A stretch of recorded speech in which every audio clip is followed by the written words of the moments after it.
नरेंद्र मोदी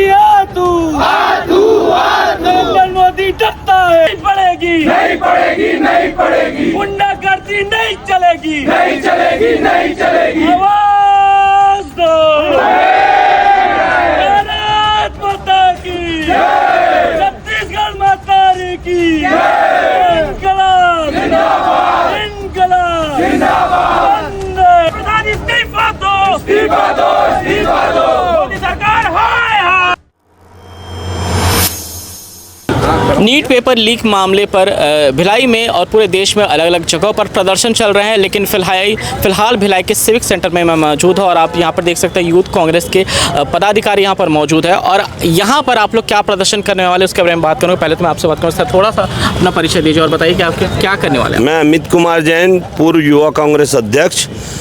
आपको बताना क्या चाहूँगा, सबको पता है नीट के एग्ज़ाम को लेकर जो भ्रष्टाचार केंद्र सरकार के द्वारा किया गया, जिसके पश्चात बच्चों ने, छात्रों ने अपनी भविष्य के लिए जो लड़ाई लड़ने की शांतिपूर्ण ढंग से कोशिश की, उस पे पुलिस वालों के द्वारा, केंद्र सरकार के द्वारा बर्बरतापूर्ण तरीके से उन पे जो लाठियों से प्रहार किया गया, उनको देशद्रोही टाइप का ट्रीट किया गया, जिसके विरोध में हमारे आज का मशाल यात्रा का आयोजन युवा कांग्रेस के द्वारा किया गया है। अच्छा, सवाल ये उठता है कि दिल्ली में कहीं ना कहीं राहुल गांधी जी को भी जेल में रखा गया, लेकिन छत्तीसगढ़ के पूर्व सीएम भूपेश बघेल पर भी कहीं ना कहीं कुछ ना कुछ कार्रवाई हुई। क्या आप कहेंगे? देखिए, ये बात आज किसी पार्टी की नहीं रही, ये बात देश के भविष्य की है। ये वो भविष्य हैं, ये वो छात्र हैं जो देश का भविष्य गढ़ेंगे और देश का भविष्य बनेंगे, जिनके भविष्य को कुचलने का प्रयास किया गया, जिस पर राहुल गांधी जी ने जो प्रोटेस्ट किया था उनका, प्रधानमंत्री जी से सिर्फ वो बात करना चाहते थे कि हमारी बात हो, और बात के कारण ना बात तो नहीं हुई, उनको सलाखों के पीछे जरूर डाल दिया गया।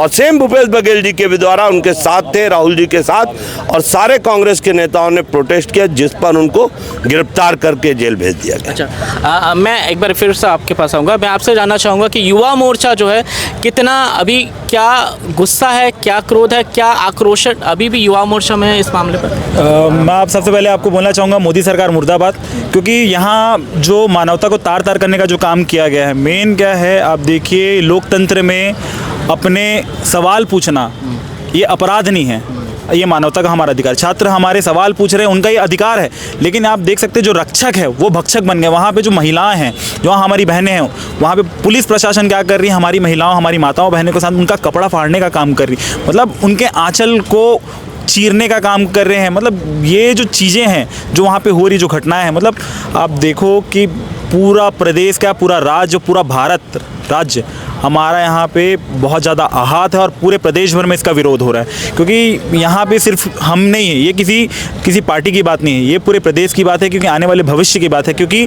जो नीट के जो छात्र हैं, उनके घर में इतना बड़ा, मतलब उनके जो परिवार से एक व्यक्ति की कमी हुई है, उनकी जो क्षति है, उसके बाद में भी जो सरकार इस प्रकार से जो उनको क्षति पहुंचाने का काम, उनको दुख देने का काम कर रही है, बहुत ही नीचता वाला हरकत है इनका। बिल्कुल। अच्छा, सोहम वांगचुक, मैं एक बार सोहम वांगचुक के बारे में आऊँगा कि उनका प्रदर्शन चल रहा था, फिर पुलिस उन्हें उठा कर ले गई। क्या आप कहेंगे इस मामले पर? मैं इस मामले में ये कहना चाहूँगा कि जो मोदी की जो सरकार है वो संविधान के हत्यारे हैं। वो मोदी जी हत्यारे हैं, अमित शाह हत्यारे हैं, धर्मेंद्र प्रधान हत्यारे हैं, क्योंकि ये जो व्यक्ति हैं, जो शीर्ष नेता बोलते हैं, ये व्यक्ति हत्यारे हैं, क्योंकि ये संविधान की हत्या करें।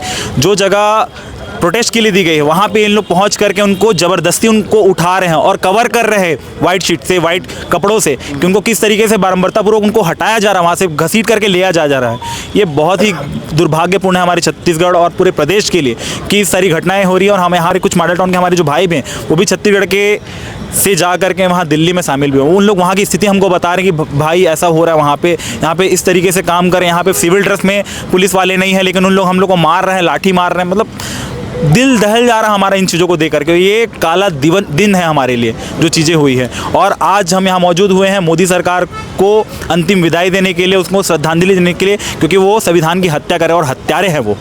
श्रद्धांजलि देने के लिए मौजूद है। एक बार फिर से मैं आपसे पूछना चाहूँगा कि जो प्रोटेस्ट हुआ था दिल्ली में, हो रहा है, जो अभी भी हो रहा है, नेम प्लेट पुलिस वालों ने नहीं लगाए थे, क्या कहेंगे आप? क्या ये कहाँ जा रही है? ये कहते हैं ना कि राम के रूप में रावण घुस आता है, तो यही वो कलयुग है जब पुलिस वाले की वर्दी में आरएसएस के गुंडे जो हैं वो घुस के बच्चों को मारने का काम इसमें किए हैं।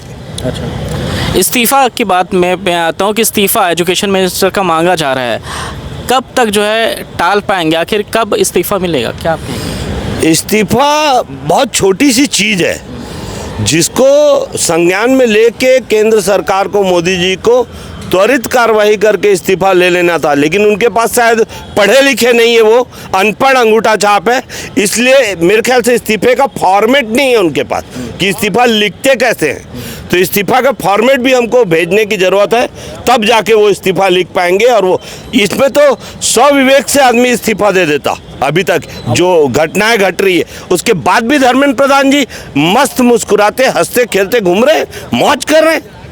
बड़ा चिंता का विषय है। मैं युवाओं से जानना चाहूँगा, आपसे जानना चाहूँगा एक सवाल। जितने भी मिनिस्टर्स हैं इंडिया में, उनके बच्चे फॉरेन में पढ़ते हैं जी, आप क्या कहोगे कि खुद मिनिस्टर होकर के अपने बच्चों को फॉरेन में, इंडिया की एजुकेशन लेवल के बारे में आप क्या कहेंगे? एजुकेशन लेवल का बात ऐसा है भैया कि यहाँ पे जिन नेताओं के, बीजेपी के बड़े बड़े नेताओं के, कोई हार्वर्ड में पढ़ रहा है, कोई ऑक्सफोर्ड में पढ़ रहा है, आप यहाँ के सरकारी स्कूल का आप एक बार जाके संज्ञान लीजिए। वहाँ पे किस टाइप का वहाँ पे डेवलपमेंट चल रहा है, क्या है, टीचर आ नहीं रहे, कोई सो रहा है, चर्चर में इमारतें दिख रही हैं। हाँ, वहाँ पे कुछ आपत्तिजनक चीज़ें हमेशा रील्स में आ रही हैं चीज़ें। तो उस हिसाब से यहाँ पे देश में युवाओं का, स्टूडेंट्स का आप लोग क्या फ्यूचर ये बताना चाहेंगे, बताओ?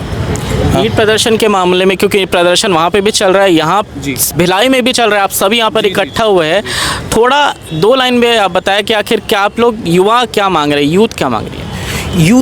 यूथ यही चाहता है सबसे फर्स्ट, धर्मेंद्र प्रधान का रेजिग्नेशन सबसे फर्स्ट, क्योंकि अकाउंटेबिलिटी, क्रेडिबिलिटी आप लोग को लेनी चाहिए।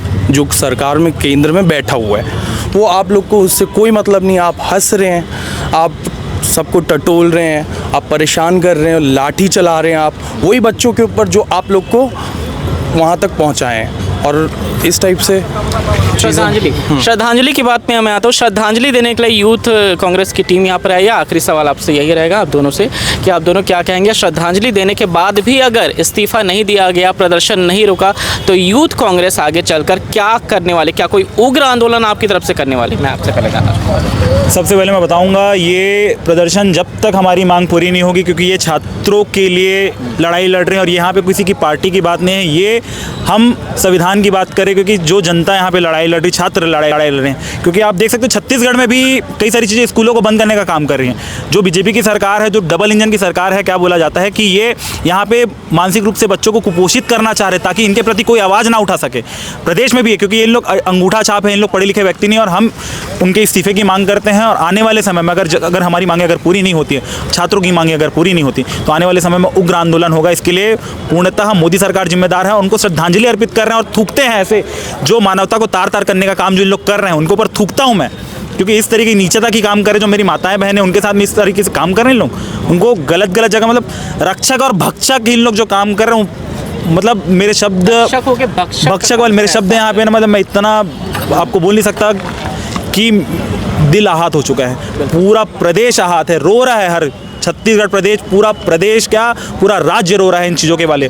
जो यहाँ पे इन लोगों को बच्चों के साथ में जो शांतिपूर्ण सुसाइड कर रहे हैं, उनके घर में पहले से दुख हुआ है, उनके घर से एक बच्चा जा चुका है, उनको भी छोटे छोटे बच्चों के ऊपर में लाइट उठा रहे। मतलब जो व्यक्ति यहाँ पे एबीवीपी भी बोला जाता है ना, एबीवीपी छात्र संगठन कहाँ है, कहाँ गए तुम लोग? मतलब दल्लो वाली काम मत करो, तुम लोग बिके हुए लोग हो। तुमसे मैं जितने भी पत्रकार हैं, वो सबसे बड़ी बात उनको मैं धन्यवाद करता हूँ कि आप इस न्यूज़ को दिखा रहे हैं, क्योंकि ऊपर के जो गोदी मीडिया बिके हुए हैं, यहाँ पे हमारे जो यूट्यूबर व्लॉगर, उनको मैं बहुत बहुत आभार व्यक्त करता हूँ कि आप लोग सच्चाई को दिखा रहे। अगर एक्चुअल में अगर सच्चाई दिखाते, ना सच ना पक्ष ना विपक्ष, सिर्फ सच अगर दिखाते, तो कहीं ना कहीं आज इनकी सरकार भी नहीं होती, तुरंत के तुरंत कल के कल इनकी सरकार गिर जाती।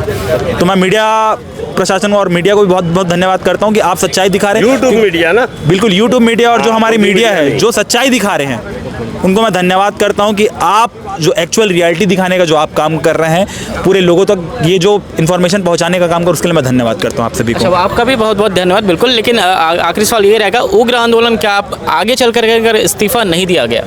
देखिए, उग्र आंदोलन की जो बात रही, आज हमको वो बच्चों को सेव करने की ज़रूरत है। सबसे पहले जो जंतर मंतर में जो बच्चे लगातार प्रोटेस्ट कर रहे हैं, छात्र हमारे छोटे भाई बहन हैं, हमारे मतलब सारे, उनको आज प्रोटेस्ट करने की ज़रूरत है। उस एंगल पे सबसे पहले वहाँ पे जो सिख समाज ने जो किया, वो बड़ा सराहनीय काम किया। कांग्रेस पार्टी ने जो काम किया, वो भी सराहनीय काम किया। अब जो रही बात, हम लोगों को अगर उग्र की ओर ले जाएंगे, ये लोग मजबूर करेंगे कि उग्र आंदोलन करना जरूरी है, तो उग्र आंदोलन होगा, इसे कोई नहीं रोक पाएगा। और मैं आपके मीडिया के माध्यम से, मैं जो निहंग फौज जो होती है, उनको मैं आपको आह्वान करता हूँ कि अगर समय में हमारी मांग पूरी नहीं होती, तो हमारी जो संगठन है और हमारी टीम है, उनके साथ में जाकर के छात्रों के साथ में उनके हक अधिकार की लड़ाई लड़ेगी। मैं इसका निहंग फौज जो होती है, उनका मैं कृतज्ञ आभार करता हूँ, क्योंकि वहाँ पे वो छात्रों की सुरक्षा कर रहे हैं। और मैं ये भी बोलना चाहूँगा, अगर हमारी मांग पूरी नहीं होती, तो हमारी पूरी संगठन, पूरी टीम दिल्ली के लिए कूच करेगी और वहाँ पे उन प्रदर्शन में सहयोग निभाएगी। बहुत अच्छा। युवा कांग्रेस के युवाओं ने जो है दहाड़ मारी है सिविक सेंटर पर और श्रद्धांजलि अर्पित करी है सरकार को, सत्ताधारी सरकार को। देखना ये होगा कि आगे आने वाले समय पर सरकार क्या कुछ एक्शन लेती है, क्या कुछ करती है और किस तरीके से इस पूरे मामले को संभालती है। आप देख रहे हैं रोज़नामचा न्यूज़। नमस्कार।